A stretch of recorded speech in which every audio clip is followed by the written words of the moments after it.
This week, we've been breaking down the strengths and weaknesses of the Canadian men's roster that will be going up against the best countries in the world at the 2024 Olympics.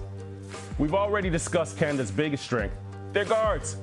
But today we focus on the wing players on this roster. They have the potential to be the biggest headache for any team in this tournament. There's been so much hype, expectations, this NBA star-studded team for Canada. Can they live up to the hype? When you think of Dillon Brooks, Lou Dort, RJ Barrett, there's a common thread that links all three: toughness and grit. Let's start with the villain. I mean Dillon Brooks, right? He brings you some toughness. He brings you some grit. He's gonna pick up a tech or two, but he's a leader in that locker room. He's a voice, right? And for the guys, they respond to it.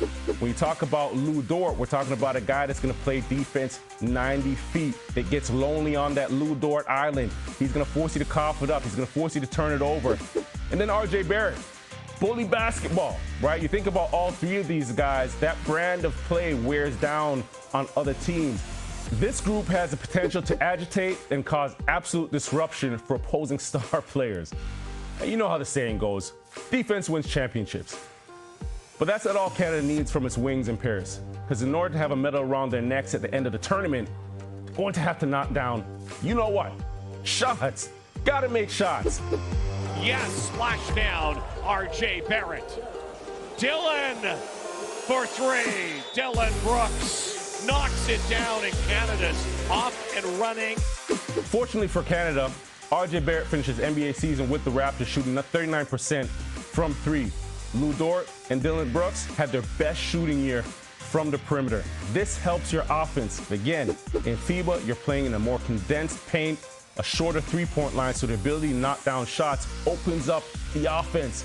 It also helps that you have two big-time guards. They're going to attract a lot of attention, so when that ball gets kicked out, those guys are going to be ready. When you have Dillon Brooks on the perimeter, he has irrational confidence. He's not going to be afraid to take them. So, what Canada needs from its wings to have podium success in this tournament is simple: toughness, grit, and a whole lot of shot making. And their won't back down attitude gives this group the potential to be some of the biggest difference makers on the roster and be the biggest headaches for all teams standing in the way of a medal.